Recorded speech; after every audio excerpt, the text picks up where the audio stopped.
7h23. Olha, a gente está acompanhando esse caso do corpo do motorista de aplicativo, Igson Cavalcante. O corpo dele foi encontrado. Ele estava desaparecido há 3 dias. Há 3 dias ele estava desaparecido. Ontem nós mostramos aqui, inclusive, o pedido da família, as buscas da polícia, dos amigos, mas infelizmente o corpo dele foi encontrado ontem à noite em uma área de mata lá no ramal do Brasileirinho, na zona leste da cidade aqui de Manaus. Amigos da vítima fizeram uma manifestação em frente ao IML. A gente acompanha a reportagem a partir de agora. Um motorista de aplicativo morto, um carro roubado e encontrado, um adolescente de 16 anos apreendido e um outro suspeito de matar o motorista ainda não encontrado. Isso é parte da tenebrosa história vivida pelos familiares e amigos de Igson Cavalcante Vasconcelos, de 49 anos. Igson Cavalcante Ramos, de 49 anos, teve o corpo encontrado aqui nesta área de mata. Esse corpo foi encontrado pelos moradores aqui da região. O carro do Instituto Médico Legal está posicionado e deve fazer a remoção do corpo deste motorista de aplicativo que estava desaparecido desde a última quarta-feira. De acordo com a polícia, um morador que passava pelo ramal sentiu um forte odor e resolveu ir até um sítio pedir ajuda. Durante as buscas, eles encontraram o corpo, que foi reconhecido por colegas de trabalho de Igson. Uma faca usada para matá-lo foi encontrada ao lado do corpo. Foram aproximadamente de 5 a 6 ferimentos por arma branca. A faca foi encontrada ao lado do corpo, foi recolhida para análise. É possível que ele tenha sido morto aqui nessa região ou em algum outro lugar e apenas trazido para cá? Ele ainda estava próximo à cabeça, estava com um pouquinho de sangue.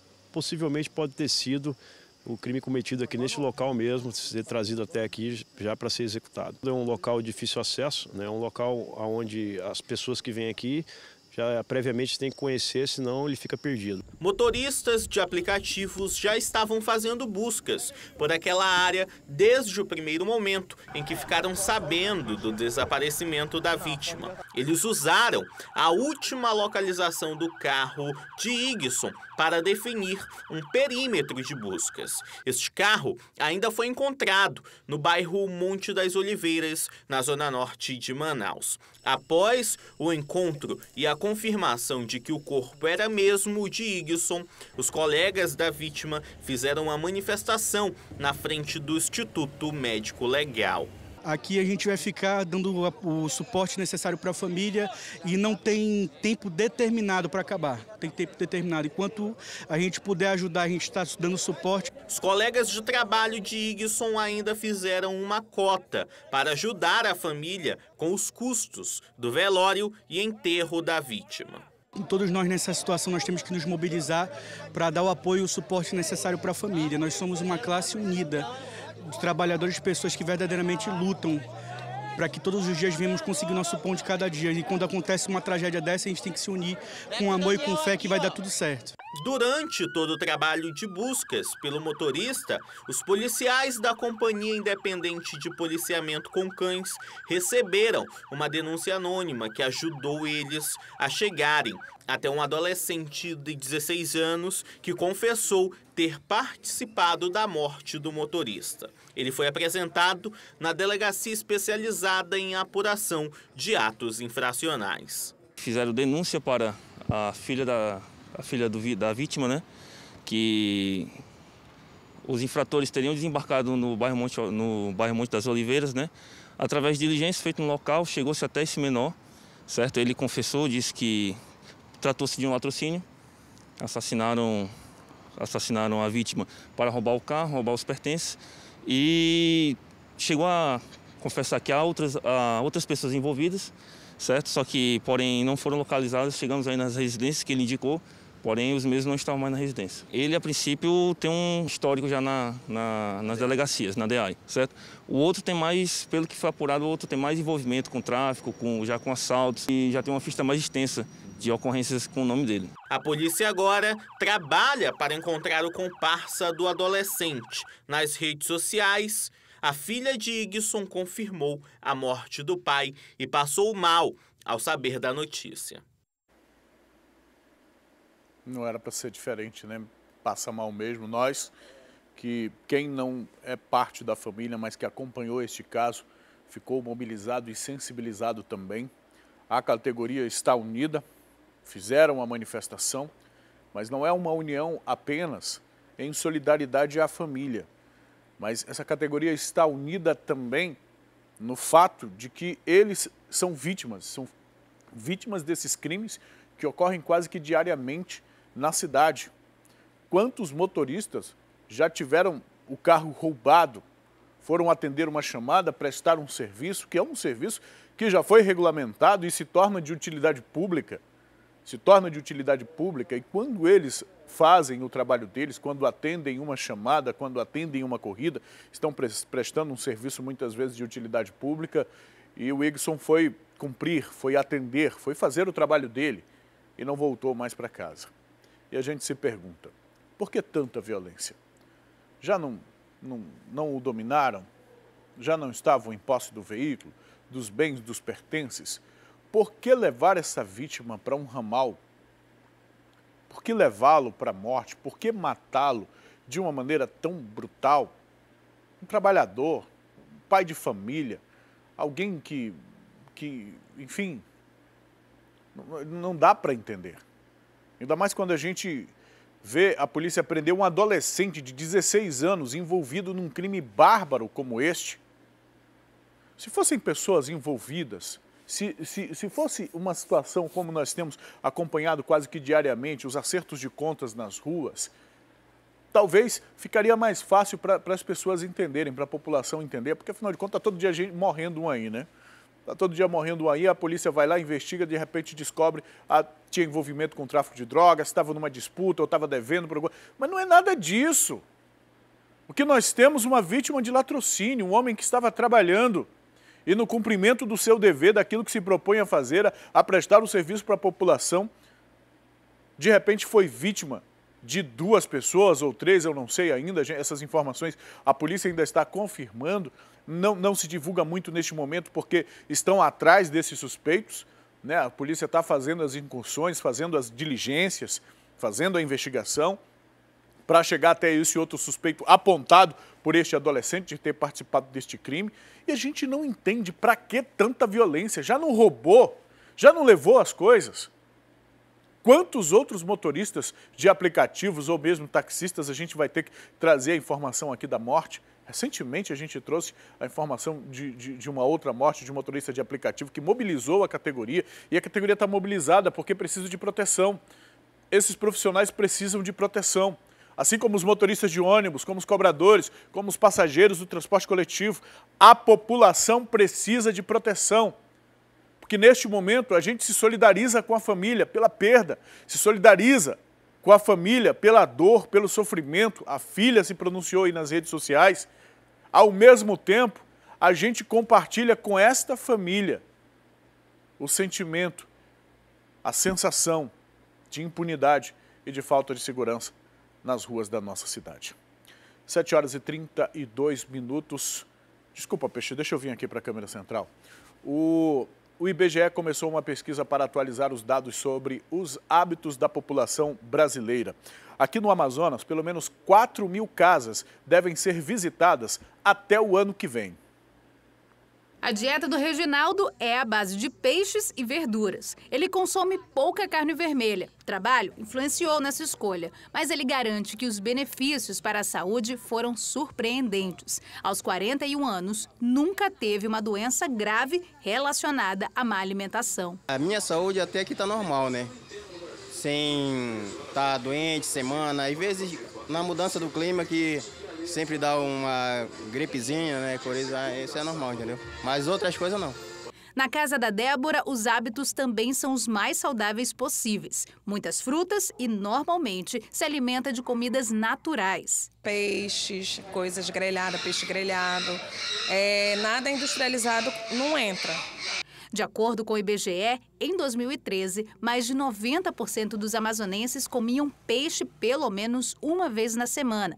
Cerca de 23% da população assumiram consumir refrigerante regularmente, mas esses dados precisam ser atualizados. Os trabalhos com esse objetivo já começaram. A gente vai fazer perguntas sobre a sua alimentação.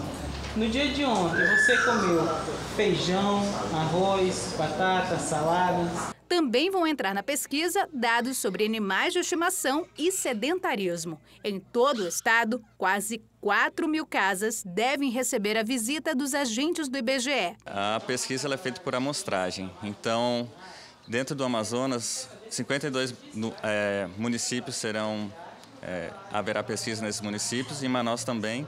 E como Manaus tem uma população maior, uma maior parte das entrevistas serão realizadas em Manaus, mas é aleatório. Então, qualquer bairro de Manaus pode ter sido selecionado, e nos municípios do interior também, tanto zona urbana quanto zona rural. As entrevistas podem acontecer a qualquer hora do dia e da noite. Os funcionários do Instituto estão sempre caracterizados com o uniforme do IBGE. Os moradores selecionados podem exigir qualquer tipo de comprovação para garantir a segurança na hora de abrir a porta. A gente tem muita questão de recusa dos entrevistados, então a gente leva todo o material, a gente tem folders, entendeu? A gente disponibiliza números, a gente tem ofício, a gente leva todo o material para facilitar a pessoa a entender que nós somos de fato do IBGE. Os entrevistados podem ainda ligar para os números 0800 721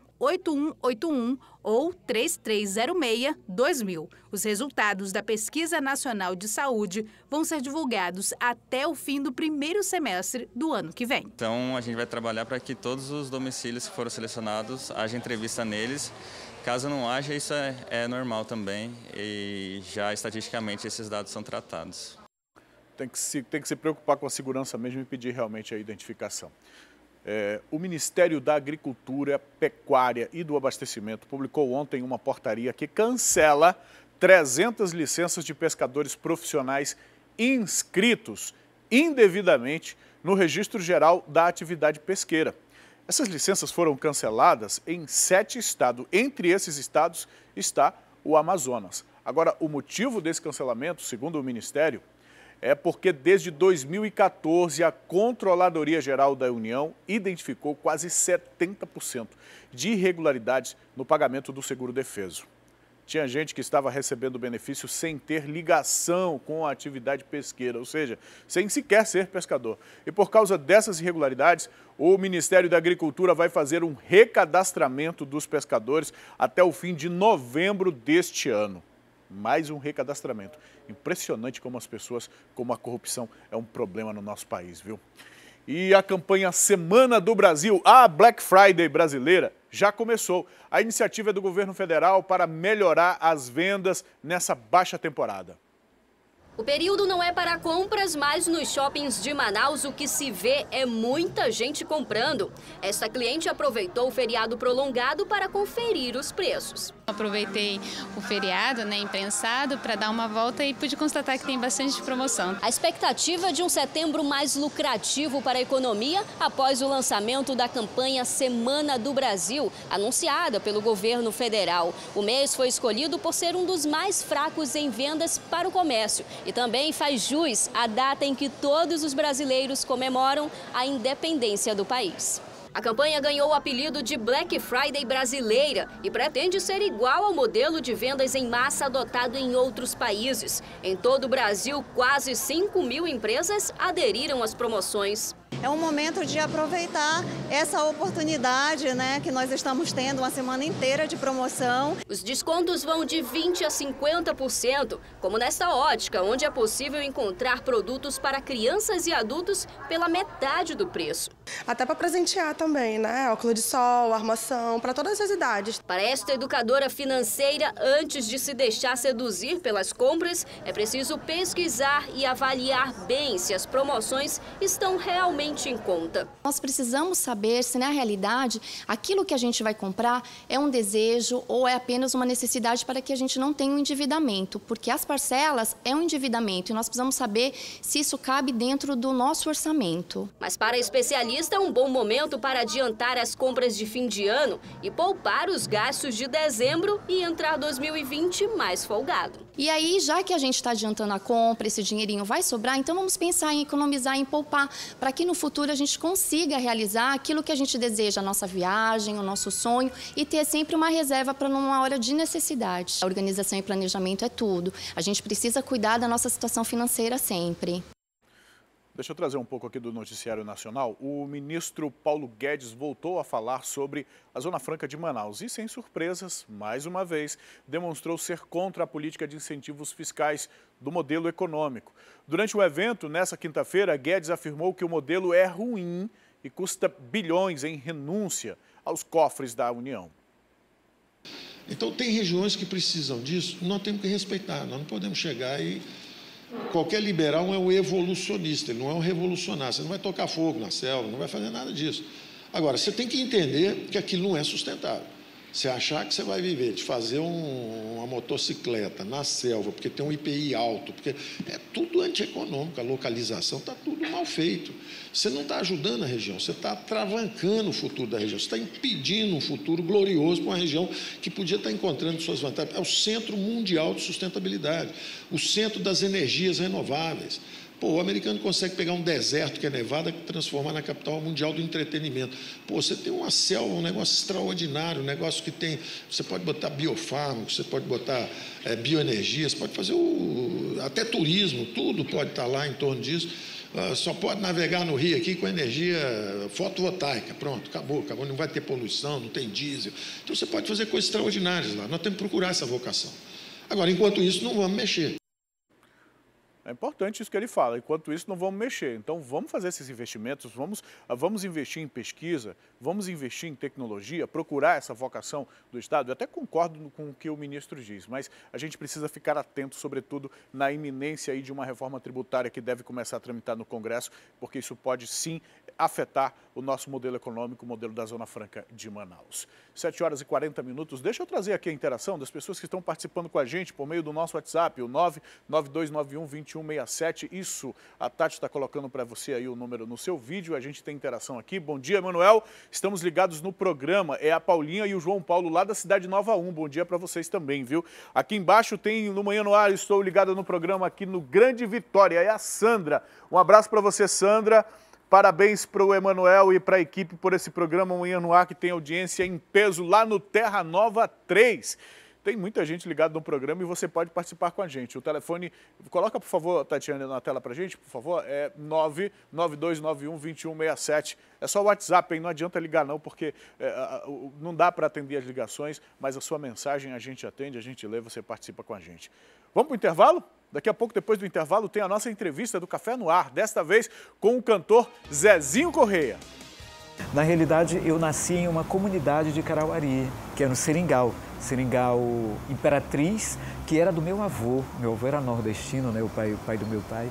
E eu somente nasci, vim para Manaus com poucos meses, que meu pai era comerciante aqui, e aqui eu me criei.